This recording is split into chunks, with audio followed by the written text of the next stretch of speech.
কৃষি এবং আধুনিক কৃষক, এর উপকার ছিলেন শহীদ প্রেসিডেন্ট জিয়াউর রহমান, যার ফলে আমাদের এই কৃষক সংগঠনের বিএনপির কাছে অনেক বেশি প্রাধান্যতা, অনেক বেশি চাওয়ার, অনেক বেশি পাওয়ার। আমাদের অ্যাক্টিং চেয়ারপারসন জনাব তারেক রহমান, উনি সারা বাংলাদেশের ইউনিয়ন পর্যায়ে কৃষক সমাবেশ দিয়েছে।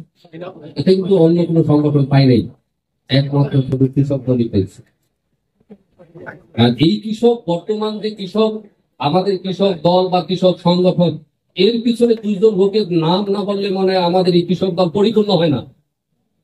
একজনের নাম হয়েছে আমাদের কেন্দ্রীয় সভাপতি জনাব তৈন শাহ, আর একজন হয়েছে আমাদের কেন্দ্রীয় সেক্রেটারি শহীদুল ইসলাম বাবুল, যাদের নেতৃত্বে, যারা দিন রাত এক করে, যাদের কোনো টাইম টেবিল, কোনো কিছু সংসার, কোনো কিছু চিন্তা ভাবনা নেই, তারা শুধু এই সংগঠন নিয়ে চিন্তা করছে, তাদের নামটা আমাদের অবশ্যই বলতে হবে। না হলে আমরা আসলে এই কৃষক দল যে আপনি দিন জায়গায় পুচ্ছে, এটার জন্য আমরা তাদের নামটা আমাদের নিতে হবে।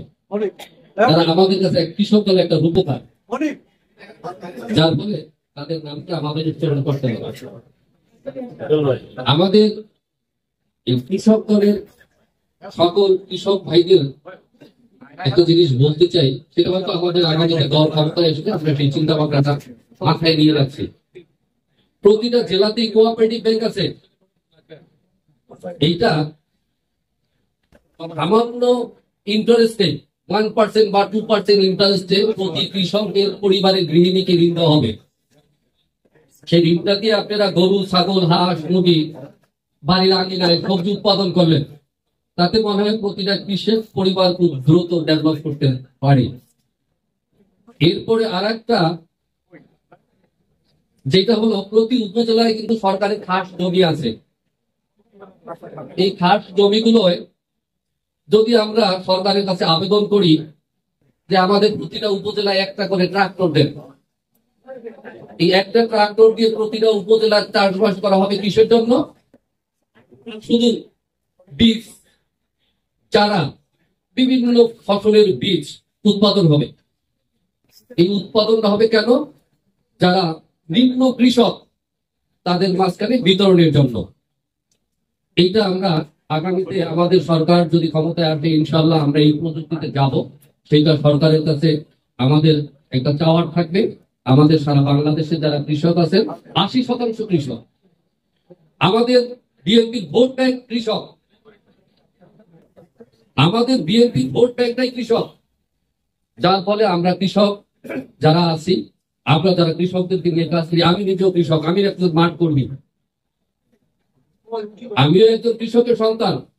আমি নাই, আমার বাবা নাই, আমার দাদার দাদা তো কৃষক ছিল তো, আমি তো কৃষকের সন্তান। যার ফলে প্রতিটা কৃষকের প্রতি আমাদের ওই মনোভাবটা তুলে ধরতে হবে। এবং প্রতিটা কৃষক যারা, তারা যেই উপজেলা, যেই জেলা আমাদের কৃষক দলের নেতৃবৃন্দ আছে, প্রতিটা জেলার নেতৃবৃন্দরা এই কৃষকদের খোঁজ খবর নেবে। গত 17 বছরে দফায় দফায় সারের দাম বাড়ছিল, ডিজেলের দাম বাড়ছিল, কৃষক সুইসাইড করতে বাধ্য হয়েছে। আওয়ামী লীগ সরকার আওয়ামী লীগ সরকারের যেসব চোর নেতৃবৃন্দরা ছিল, তারা সার, বীজ, কীটনাশক, বিভিন্ন মেশিনারি সব চুরি করিয়ে বেঁচে খাই নিচ্ছে। কৃষকদেরকে কিচ্ছু দেয় না। অবশ্য শেখ হাসিনা দিয়ে গেছে কি, শেখ হাসিনা তাদের মাথায় ঋণের বোঝা ধরে দিয়ে গেছে, তোমরা ঋণ ভোগ করো। মানে ঋণ যাইয়া দেখেন, বাংলাদেশের হজপাড়ায় যাইয়া দেখেন, বহু কৃষকের বাসায় তার ছোট্ট ছোট্ট ছেলে মেয়েরা এখনো 3 বেলা খাবার পাচ্ছে। সবাই সুস্থ থাকবেন, ভালো থাকবেন। আমরা কৃষকদের কথা শুনতে চাই, এদেরকে নিয়ে কাজ করতে চাই। আপনারা যত বলবেন, যাই বলবেন, আমরা মাথা পেতে শুনে নেব। আমরা কৃষক দল করি, আমরা কৃষকের সাথেই থাকবো ইনশাআল্লাহ। আল্লাহ হাফেজ।